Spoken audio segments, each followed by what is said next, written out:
konstitusi. Tolong seluruh umat Islam dimanapun anda berada, wabil khusus para mujahid dan mujahidah 212, tancapkan dalam sanubari kita yang paling dalam bahwa ayat suci akan selalu dan senantiasa ada di atas ayat konstitusi. Kenapa? Karena ayat suci adalah wahyu ilahi, kalam ilahi Rabbi, yang tidak boleh diganti, tidak boleh direvisi, yang wajib untuk dipatuhi, ditaati, harga mati. Sedangkan ayat konstitusi adalah produk akal basyari, hasil musyawarah sesama manusia dengan menggunakan pengetahuannya yang wajib sejalan dengan ayat suci. Tidak boleh ada ayat konstitusi dimanapun, kapanpun yang bertentangan dengan ayat suci, ya kawan.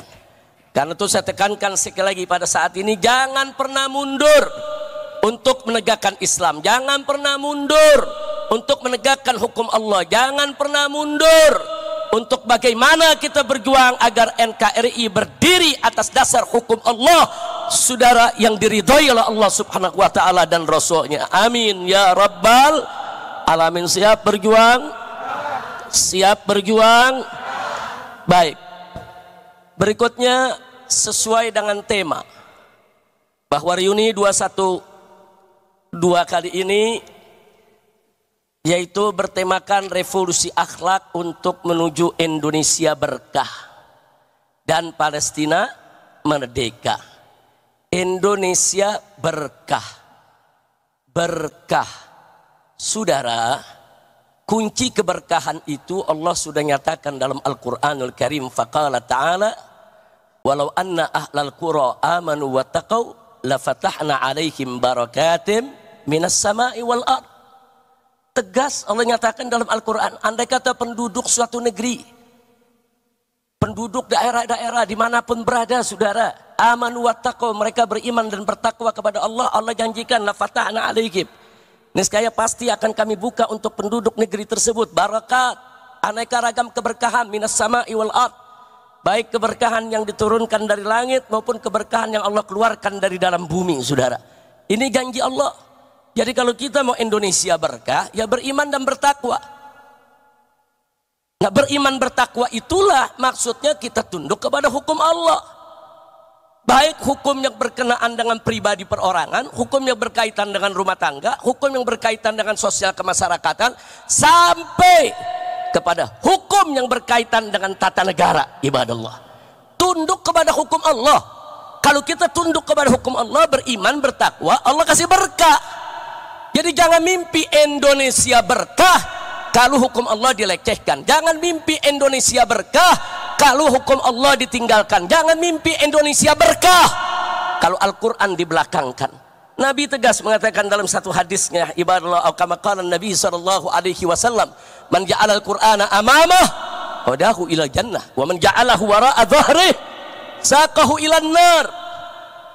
Barang siapa yang menjadikan Al-Quran di depan dia sebagai imam, sebagai pedoman, sebagai petunjuk, niscaya Al-Quran akan menuntun dia masuk ke dalam surganya Allah.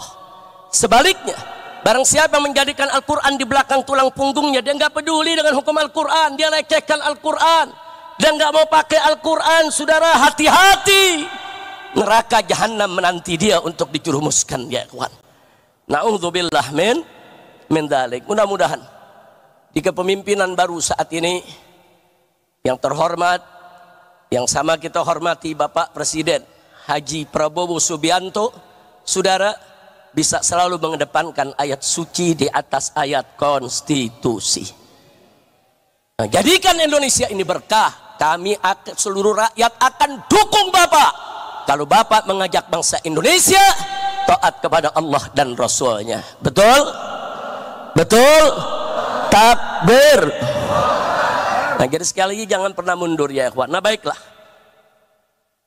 Berikutnya yang tidak boleh saya lupakan juga, ya ikhwan, alhamdulillah Pilpres sudah selesai, pilkada sudah selesai, pilkada serentak, saudara. Jadi jangan lagi ke depan ini baik pilpres maupun pilkada memecah belah kita. Berbeda pilihan dalam politik itu biasa.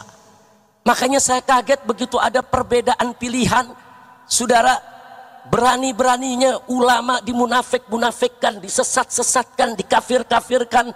Jangan. Ada habaib, ada ulama berbeda pilihan dengan kita, saudara, masing-masing punya ijtihad politik. Wajib untuk kita saling menghormati, saudara. Jangan mau dipecah belah, saudara.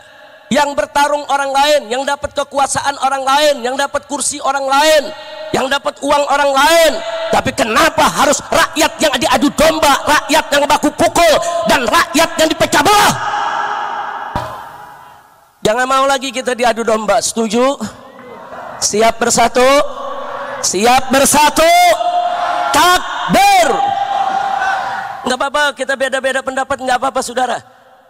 Hanya saja kita mau ingatkan semua, saudara, di dalam memilih pemimpin, jangan lupa jadikan Al-Quran dan As-Sunnah sebagai pedoman kita. Al-Quran dan As-Sunnah sudah menuntun kita bagaimana cara memilih pemimpin. Yang model bagaimana pemimpin yang harus kita pilih, ikuti saja. Selama kita berpedoman kepada Al-Quran dan As-Sunnah, Al-Ijma' dan Qiyas, saudara, serta apa-apa yang sudah disampaikan oleh para ulama-ulama salaf kita, insya Allah kita tidak akan terjerumus ke dalam jurang kebingungan. Enggak, kita enggak bakal bingung. Kita bingung memilih pemimpin karena meninggalkan Quran dan Sunnah. Kita bingung memilih pemimpin karena kita jauh dari Al-Quran dan Sunnah. Kalau kita ikut Al-Quran, As-Sunnah, Al-Ijma', Al-Qiyas, saudara, begitu juga petunjuk dari para ulama kita yang ikuti, insya Allah kita tidak akan pernah bingung dan kita tidak akan pernah bisa dipecah belah. Maka itu hari ini, sebelum saya akhiri, saudara, saya ingin mengajak semuanya kembali ke dalam barisan. Yuk kita rapikan soft kita perkuat barisan kita. PR kita ke depan banyak, ya kawan. Dari dulu saya selalu menekankan, siapapun presidennya, siapapun gubernurnya, siapapun bupatinya, siapapun wali kotanya, kewajiban kita tetap sama, dakwah, amar ma'ruf, nahi munkar, dan jihad. Siapapun presidennya, kewajiban kita tidak akan pernah berubah. Betul? Betul? Nah, baiklah, terakhir, saudara,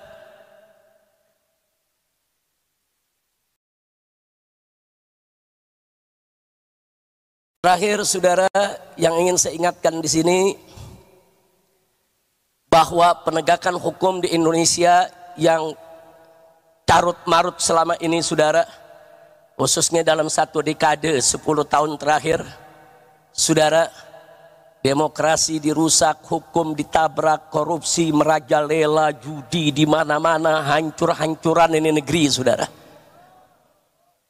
Maka itu saya berharap mereka-mereka yang telah merusak negeri ini selama 10 tahun jangan dibiarkan.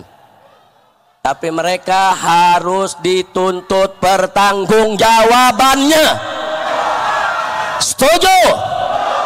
Maka itu saya minta dengan tulus, dengan sangat hormat kepada yang kami hormati Bapak Presiden Haji Prabowo Subianto. Tolong Pak, bersihkan pemerintahan Bapak dari orang-orang yang bermasalah, baik bermasalah dengan korupsi, bermasalah dengan judi, bermasalah dengan pelanggaran HAM, bermasalah dengan segala kemunkaran dan kerusakan negeri. Jangan mereka dibiarkan, proses hukum, tegakkan keadilan bagi bangsa Indonesia. Takbir, Allahu Akbar. Setuju tidak? Setuju tidak? Kalau Bapak Presiden bertindak tegas untuk memproses semua pelanggar hukum pada 10 dekade terakhir ini, setuju tidak? Dukung Bapak Prabowo tidak? Betul? Takbir. Enggak peduli siapapun dia, saudara. Enggak peduli, saudara, apakah itu Jokowi ataupun Fufu Fafa dan semua kroni-kroninya yang terlibat, seret ke pengadilan.